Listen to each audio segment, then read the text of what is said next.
The time is just gone 18 minutes past 8 a.m. and we kick off this morning with news and views, looking at Cosatu calling for a national stay away today over South Africa's economic mess. And we join on the line by the president of Cosatu, Zingiswa Losi. Zingiswa, good morning to you and welcome to the show. Good morning and thank you for having me. Yes, Zingiswa, we know we are in trying times. We are in a difficult climate at this point in time. But South Africa's economic mess, apart from COVID-19, and Cosatu has been talking about this for a very, very long time, trying to apply pressure on the government, the private sector to actually fix the economic mess. And it appears as if the situation is just getting worse by the day. Yes, indeed. Firstly, I must also contextualize the day of today. Today, it is the International Day for Decent Work. So it's a global day that was declared in 2008. And Cosatu has since then always on this day partake on the national stay away and will apply Section 77 at the level of META to raise fundamental issues that relate to decent work. And that is why we made this call that we have always made in the past years for workers to gather, to go to the employers and to government to raise the issues that relate to the decent work in areas. We are dealing with mine workers, construction workers that are always, when they go to work, and policemen and police women who go to work and they don't come back home because of the safety issues that relate to it, which are decent work issues. We have domestic workers that are prone to abuse in their enclosed spaces that they are working in, the farm workers, the garage workers, and in the retail sector. So these are the issues, amongst others, that today we are making them to stand out and raising them and saying to government that we cannot continue to take austerity measures if we want to build an economy, and we are calling on the private sector to also do away with an investment strike and begin to invest in our economy. But also we're also saying that does not necessarily suggest that when all of that is done, workers must sacrifice their lives and limbs and do away with decent work as we push for profit and growing our economy. Well, certainly, and I think it makes a lot of sense in terms of what you are saying with regard to decent work, because for far too long, a number of issues have come under the radar, they've come under scrutiny, and we know trade unions have been making these calls for a very long period of time. But apart from just decent work, there are so many other issues that this country is struggling with right now. We're talking about a lack of growth. We're talking about rising unemployment. We know the COVID-19 pandemic, the havoc that has created with markets and jobs. And also, very latest, we've seen what the unrest that is there in July, what that has resulted in. So, putting all of this together, it's a tough job. It's going to be a very difficult job. But between government, between the private sector, we've seen so many initiatives. We've heard about job summits, but nothing seems to materialize. Indeed, the first thing that we must deal with is corruption. And we have seen the scandals before COVID, during COVID, when the president has said that we are fighting a pandemic. Now we have a pandemic of corruption that has just,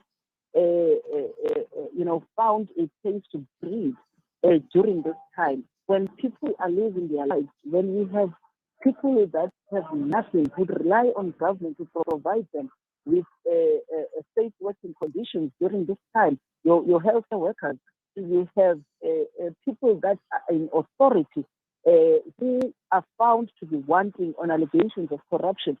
These are the challenges that we're dealing with, and you would always find a private sector involved, because where there is corruption in government, there's always a private sector involved. So that's why we're calling on government and the private sector that if we want growth in our country, in our economy, that is possible, but we must bring issues of accountability, issues of morality, and consequences. Because when people are caught their hands in the till. You know, people are just given a nice slap and they leave. SOEs are collapsing in the hands of those that are deemed to be competent. But when government must put austerity measures and budget cuts, it is the workers that get to be retrenched. It is the workers at the bottom end that get to be the superficial land of the maladministration and mismanagement and non-competence of the senior managers that take decisions.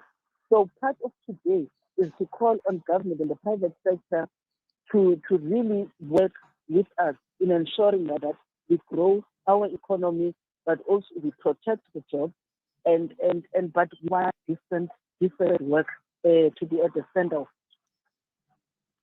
Yes, and also Zingiswa, I think at where we are at this point in time as a country, as an economy, we are sitting with a double-edged sword, where on the one hand, the number of issues that you have just highlighted with regard to government is concerned, and we know that also with the private sector, what you are calling it, or you term it as the private sector needs to abandon its investment strike.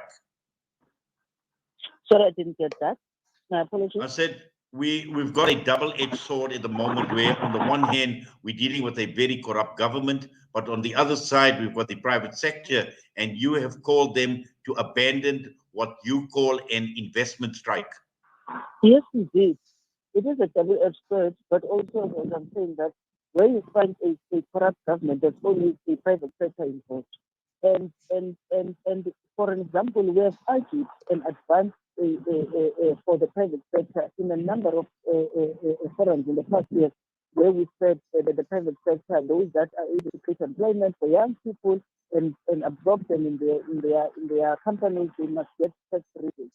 There's some companies, they manage to get tax rebates, but they have not lived up to their promise of creating employment. And for an example, when we went for a job summit, business in South Africa made pledges and said, we're going to be creating 10 million jobs. And the next month, after the summit, the mining industry saying we will be retrenching 10,000 jobs that they will be creating. And the next month, they said that the mining industry, we will be retrenching 10,000 workers. So what you say, you are going to be putting into the economy 10,000 jobs. You are going to be retrenching 10,000 workers now. So you're minusing it. So which investment that you're bringing? Which investment to the economy that you're bringing? So there is no necessary investment that you're bringing, because you are also putting it there so that government can give you tax breaks, when you know that once you have that, from before you say you are creating those jobs, you need to have retrenched the equal number. So there's no impact really that will be making to the economy to put the dent onto the levels of unemployment. You know, I think importantly, the trust is important. We have a trust deficit in our country, both as far as ourselves, the labor, with business, and with government.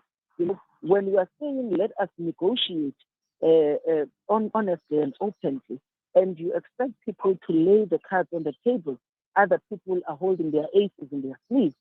And when you think you've got a deal, then you are surprised that at the table, not all cards were put on the deck, and to begin to tell you different things, and this is the challenge that we have. So we need to build that trust, and we have had this engagement at the level of network amongst ourselves as tripartite partners, social partner network. That trust is a key for us to be able to take South Africa forward. Yes, and just finally, are you saying that at this point in time, there are no open and honest negotiations taking place? No, definitely they're not. You know, for an example, a simple example is with the wage negotiations in the public sector with government employees. When there was a signed agreement of 3 years, government paid for the first 2 years. The last leg of the agreement, government took workers to court wanting to abandon a signed agreement, signed collective agreement. And you can't do that and want to say that that agreement is not valid when part of that, the 2 years of that agreement, you have already paid. So that's what we're saying, that we really have trust issues. People are not paying it fairly, and you expect workers to take whatever they get, because at the end of the day, those that are taking decisions are not prepared to take decisions that have negative impact on themselves, but the recipients of those is going to be the workers on the floor. So it is expected of workers to wake up in the morning and go and build the economy of this country. When you get home, you take nothing. You are more debted. You are better when you are dead than when you are alive.